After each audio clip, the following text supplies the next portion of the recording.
Retrouvez Dr M avec Ma Servie. Ma Servie, assurance vie, voyage, santé.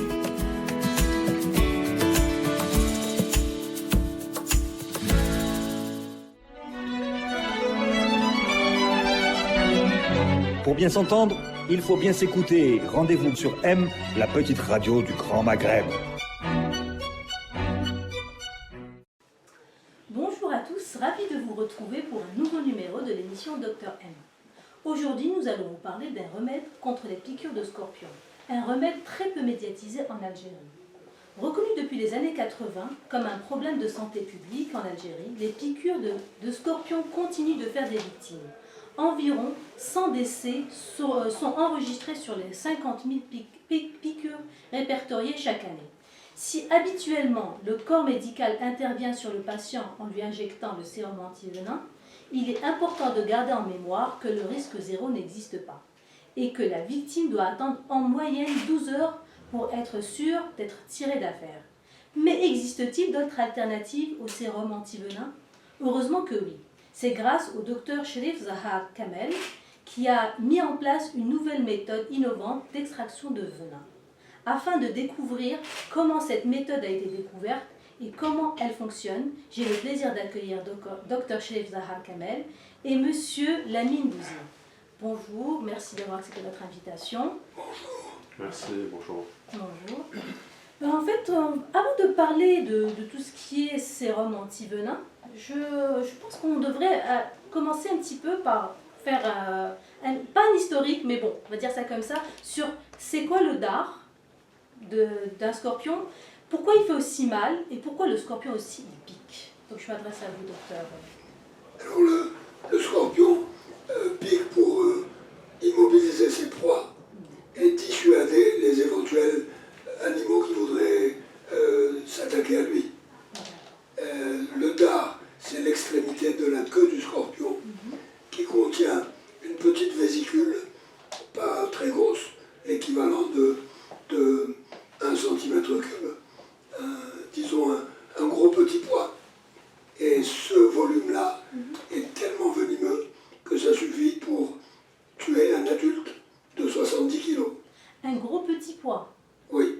Oh, Allez, mettons un pois chiche, mais pas plus, oui, comme volume, c'est ouais. tout petit. D'accord, ok, c'est déjà énorme, je pense, parce que le scorpion est tout petit. Hein. Oui, mais ça peut être, c'est au maximum. D'accord, ok, Ça très peut bien. être beaucoup moins. Donc c'est ça qui, dès que la personne elle est piquée, qu'est-ce qui se passe exactement dans le Alors, corps? quand la personne est piquée, contrairement à ce que beaucoup pensent, le venin n'est pas du tout injecté dans le sang.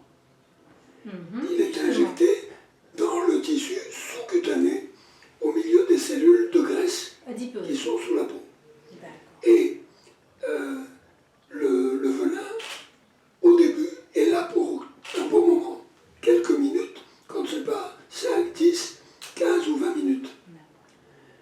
Et les toxines ne passent pas dans les capillaires qui sont dans le voisinage, ou alors pas suffisamment pour être dangereuses. Très bien. Les toxines vont circuler dans ce qu'on appelle la circulation lymphatique. Le sang. Et la circulation lymphatique est une circulation lente qui met 1 heure pour aller du pied vers le pli de l'aine Ah, 1 heure, oui. Donc. et 2 heures pour atteindre la circulation générale. Ok.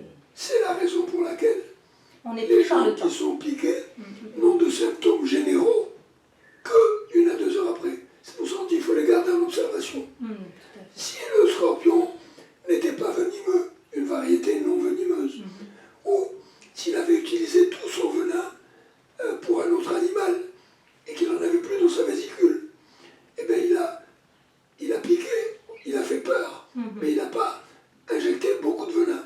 Donc on n'aura pas beaucoup de symptômes. On n'aura que des symptômes locaux. Et donc passer 2-3 heures, si on n'a pas de symptômes généraux, on dit au patient de repartir chez lui, Très en bien. lui donnant juste des traitements de la douleur. Très très bien. Très, très Voilà. Et alors j'ajoute, bien sûr. malgré tout, que quand le dard du scorpion envoie ce venin sous la peau, il y a une douleur très vive, extrêmement vive, qui est capable de vous donner Paralysé. une agitation extrême et même dans certains cas exceptionnels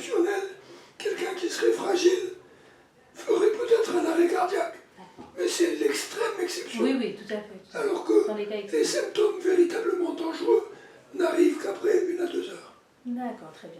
Justement, en parlant de symptômes, est-ce que c'est possible de nous citer tous les symptômes qui suivent, les conséquences d'une piqûre Alors, les scorpion? les symptômes sont, si on devait lister tous les symptômes, ils sont trop nombreux, ce serait un vrai cours de médecine. Oui, Mais les plus grands. juste quelques résumés.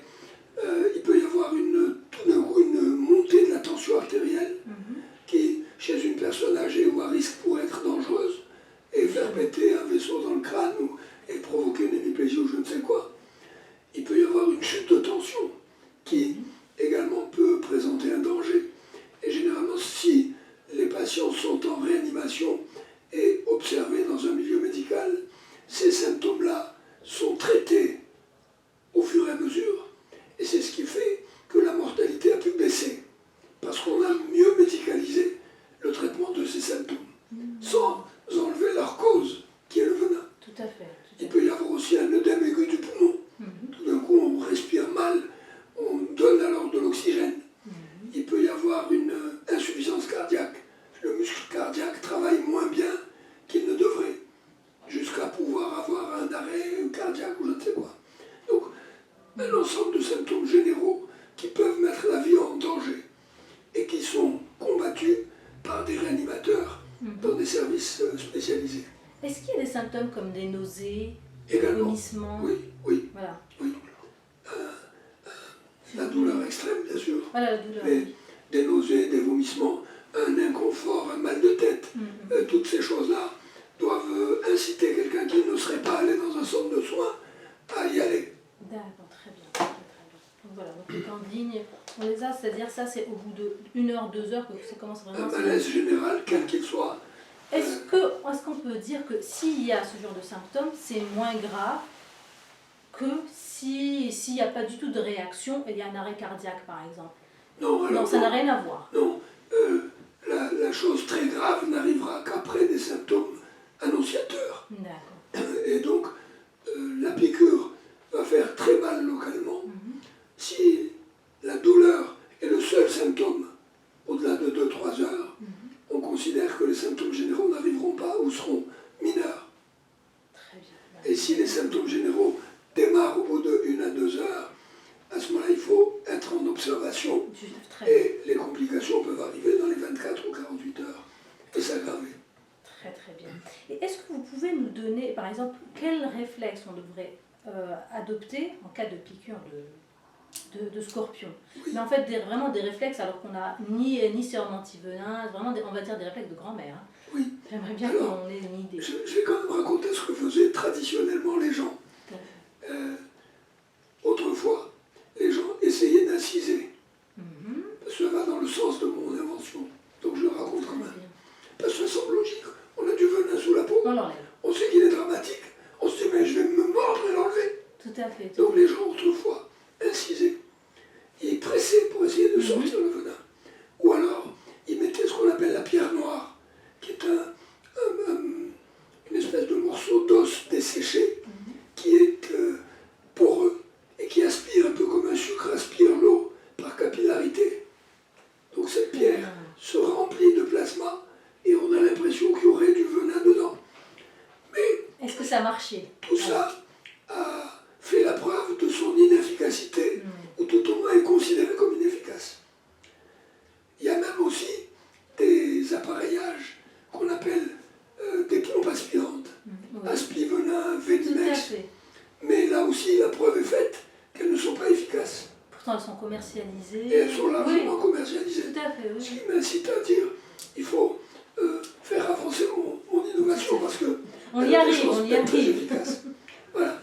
Et donc la conduite à tenir préconisée aujourd'hui par le monde médical, c'est de ne pas laisser le patient s'agiter et s'affoler, le rassurer, lui donner des antalgiques par voie générale. Oui, mais permettez-moi de vous dire qu'en plein désert, on n'a pas forcément tous ces médicaments. C'est ça Mais l'inquiétude. si on les a sous la main, mais en tout Voilà. cas, immobiliser le patient, lui demander de ne pas s'agiter, Voilà.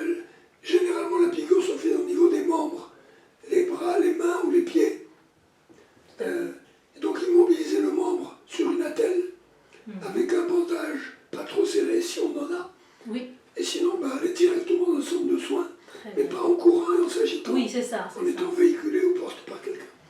Et l'agitation est considérée comme pouvant accélérer la diffusion du venin. Justement, oui. Effectivement, Mais je bon, me doute, oui. En tout cas, il est déconseillé formellement de faire un garrot.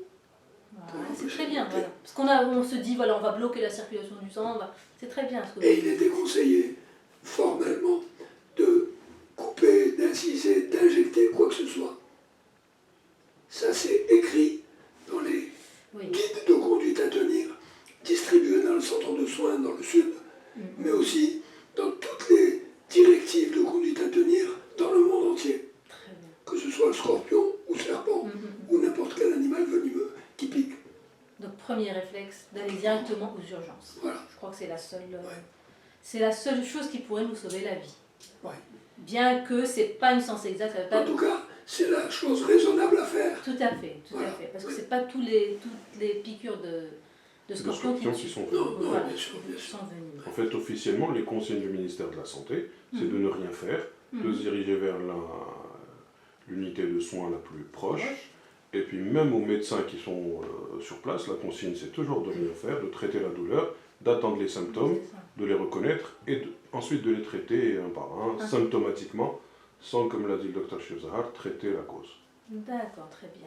Et est-ce qu'il y a des astuces aussi, on ne pourra pas dire prévenir la piqûre, parce que c'est pas possible, mieux vaut ne pas aller dans des endroits huiliers, mais est-ce qu'il y a des petites astuces comme ça? Voilà. Il y a des On sait astuces. qu'il est dans cet endroit-là, il faut l'éviter. Alors, c'est la politique actuelle de la santé publique, c'est de faire la chasse aux scorpions, les empêcher de rentrer dans les maisons. Donc on dit l'hygiène collective, pas de poubelles dans les rues qui ne soient pas ramassées, une maison propre, des garages bien lisses, vérifier ses chaussures dans les zones à risque avant de les enfiler, des choses comme ça.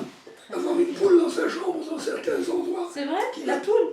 Les Ah poules oui. mangent les scorpions. En fait, il faut éviter d'avoir des ordures ménagères autour, où il y aurait des insectes qui sont les proies des scorpions, qui attireraient les scorpions. Ok. Donc éviter les cafards et les Ne compagnies.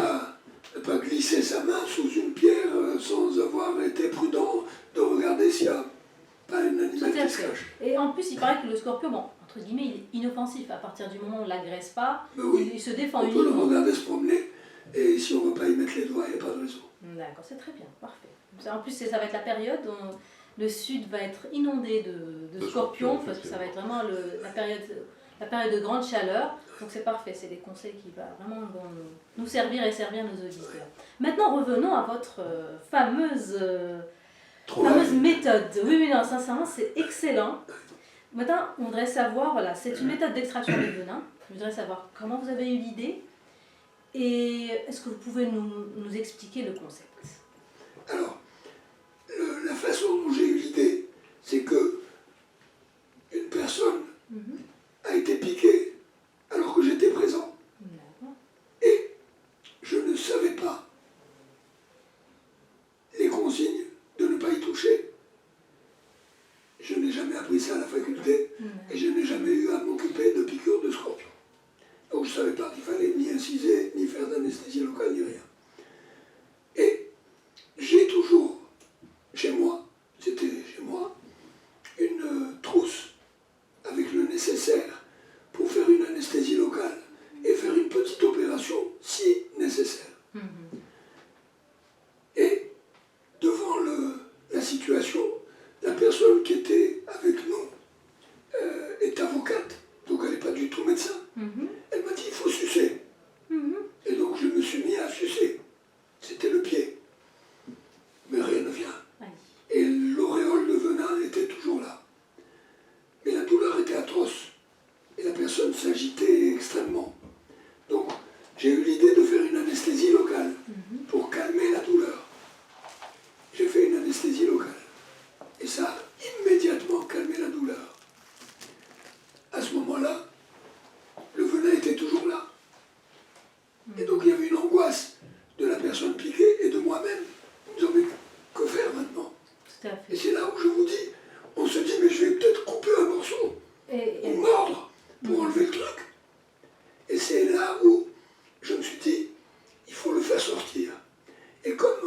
chirurgie plastique, on fait des liposuctions à longueur de journée, et que ces liposuctions, on injecte de grandes quantités de sérum sous la peau.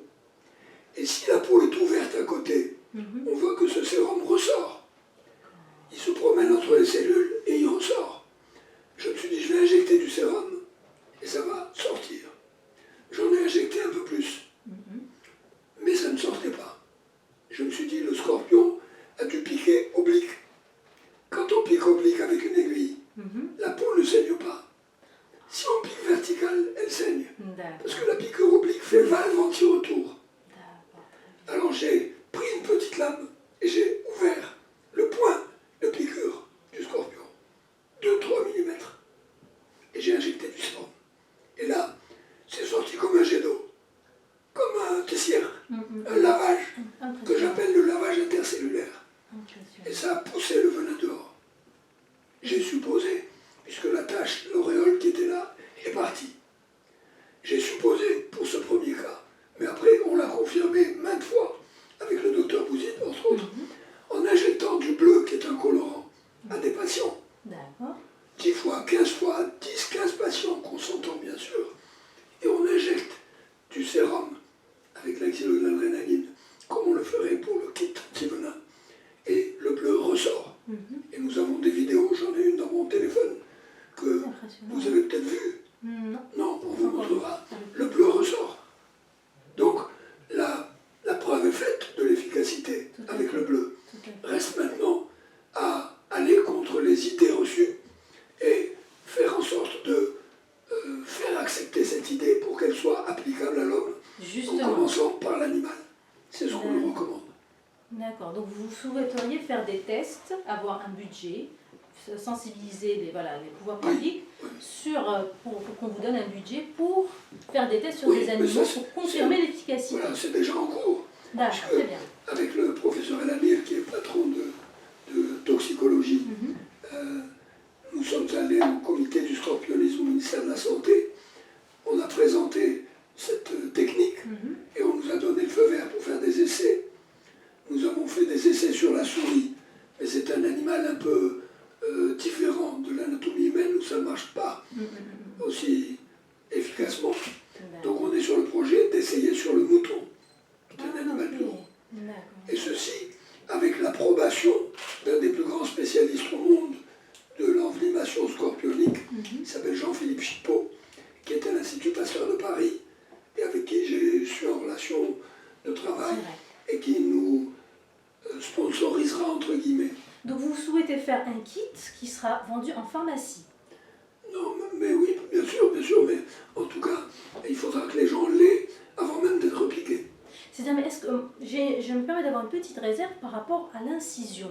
Est-ce qu'une personne, un chirurgien, il connaît, il a l'expérience, mais est-ce qu'une personne comme ça, monsieur tout le monde, il va faire une incision? C'est la question très, bien sûr, très logique pour laquelle on vous pose la question. trouve de la réticence, même dans le milieu médical. On dit, mais comment quelqu'un va se faire un traitement aussi compliqué aussi? Tout à fait.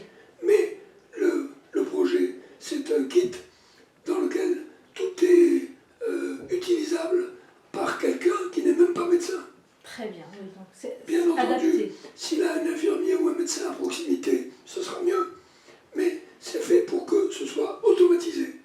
L'automatisme peut être dans une seule seringue, avec un mécanisme, on appuie sur un bouton, un peu comme les diabétiques, ça injecte leur insuline, et automatiquement une aiguille va descendre, injecter de l'anesthésie locale.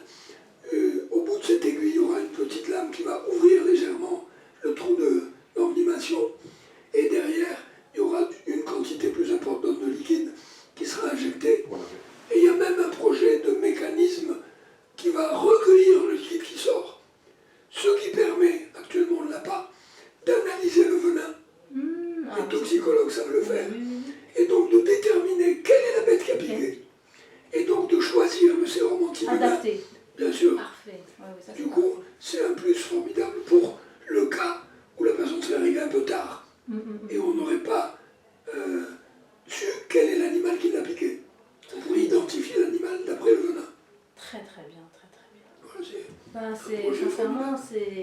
c'est une méthode vraiment très très innovante et le hasard a bien fait les choses et vous y étiez au bon moment. Et heureusement que vous ne connaissiez pas l'information. C'est formidable, Oui, c'est vraiment formidable. En tout cas, ce qu'on peut vous souhaiter, c'est vraiment... J'espère que ce projet va vraiment voir le jour. Il va être vraiment le projet va être médiatisé et surtout la faisabilité.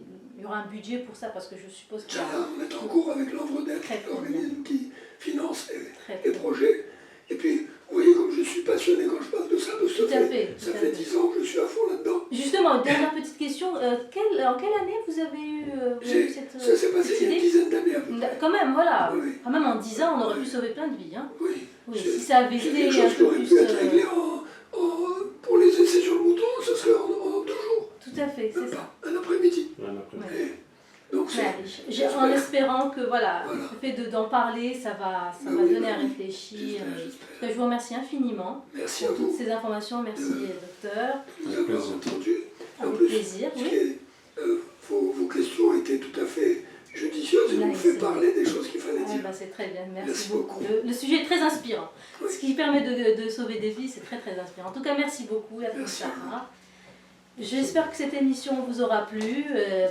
Restez connectés sur nos réseaux sociaux pour avoir pour connaître le profil de Dr Chef Zahar Kamel et Dr Lamine Bouzid. Retrouvez l'émission sur les réseaux sociaux, Instagram, Twitter, Facebook, SoundCloud et sur radio-m.net et à la semaine prochaine.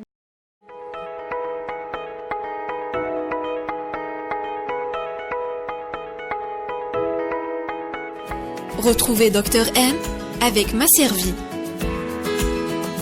Masservie, assurance vie, voyage, santé.